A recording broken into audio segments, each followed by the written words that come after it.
Welcome to another edition of Phoenix Media Hub, where we've been catching up with figures, community members and representatives around Queensland to promote everything local and bring you the latest news. Here today to chat with us is Michael Beatty from the SPCA and his rescue dog Kenny. Thanks for joining me today, Michael. No problem. How are you? I'm very well, thank you. How are you? Yeah, no, okay. Old Kenny seems to... He's been a bit active since he got here, but he seems to have quietened down. He's going to have a quiet nap now. That's right, absolutely. Beautiful, beautiful dog. So tell me a little bit about the SPCA and what you've been involved with this year so far. Well, I mean, if you're talking about the history of the SPCA, if you go right back, in Queensland started in 1876. Wow. And this obviously followed on from the British SPCA. Yep. And just for those probably minuscule percent who don't know, it actually stands for the Royal Society for the Prevention of Cruelty to Animals.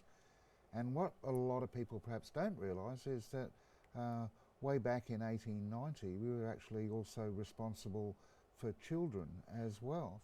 Really? And that lasted up until the early 70s when the Child Safety Department actually took over and took on the children, and we were left with just animals, thank goodness. Yeah, they always say in the entertainment industry, don't work with children or animals. I can't imagine actually having to work with both. That's all right, I spent all of my previous career working with both and I'm still doing it, so don't worry.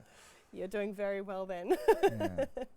So tell me about your role, Michael, within the SPCA. What do you do for the foundation? Well, I basically usually act as spokesperson, particularly in radio. I reckon I'm getting a bit old for television now, so I normally try and put someone else up there. But yeah, I basically look after the mainstream media and also a lot of community relations, where I do a lot of outside talks at Rotary clubs and Probus clubs, this type of thing. Yeah, well, and then answer, you know, a deluge of sort of email inquiries and that type of thing. So yeah, I can assure you it keeps me busy. There's no doubt about that. Indeed, I bet it would. Now, tell me about the Million Paws Walk. I know this is a big event for the SPCA. Can you tell me a little bit about the history of the event and when that's running this year? Yeah, well, it's actually this year was the 23rd year. Oh, wow. And it was Dr. Cam Day, who I think everyone would know that name. He's a bit of a Brisbane identity, and he was working for the SPCA way back 23 years ago, and he came up with the idea. It's a national event. It's probably our biggest community fundraiser, and fundraising is essential. I mean, just to give you an example, in Queensland, our operating costs are just under $38 million a year. Wow. And we receive $257,000 from the state government, so there's a bit of a gap. So you know, we obviously need to find that, and we do a lot of different fundraising activities, but Million Paws Walk is probably the biggest community fundraiser. We had over 20,000 people walking this time, you know, so and it's always in May. It falls around the 18th, 19th of May. Great.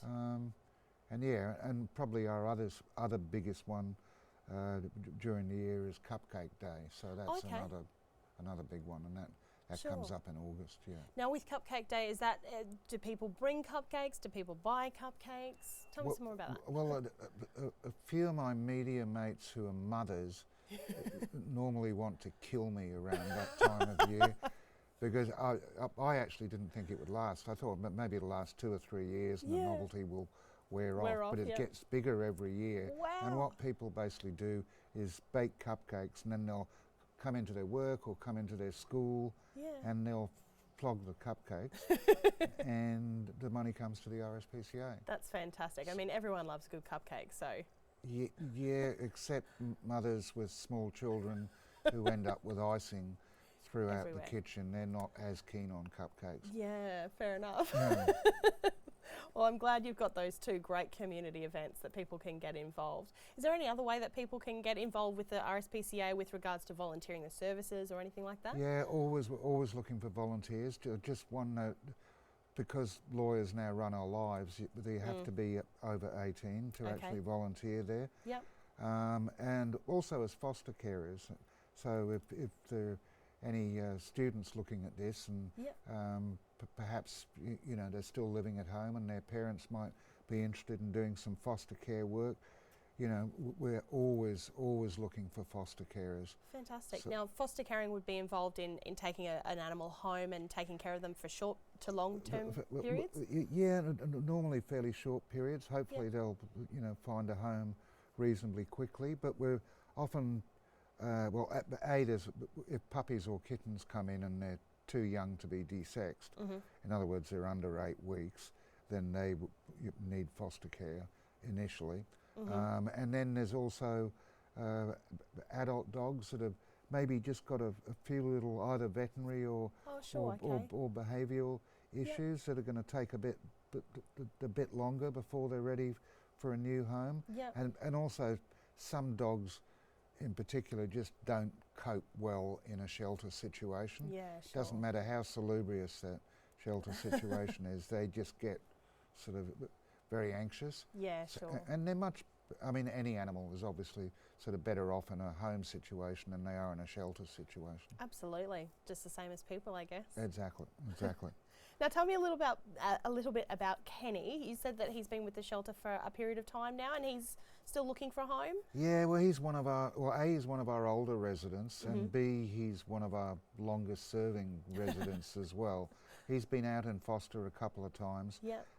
He did get adopted once, unfortunately he came back. He's got a beautiful nature, gets on well with other dogs, but he's a bit of an escape artist. Houdini. Yeah, Houdini, he'll be up and over the fence, so you well and truly need like a 7 or 8 foot fence. And but he's quite happy indoors. I mean, he's getting on a bit now. He's about 8, and he's he really likes people.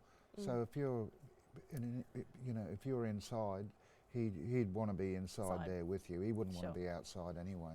Absolutely. So well, if anyone's looking for a pet to love, feel free to get in touch with the SPCA and get part of the foster care system, or feel free to get on the website and check out any of those other major community events that you can get involved with. Thanks so much for joining me today, Michael, and we'll see you next time on another edition of Phoenix Media Hub.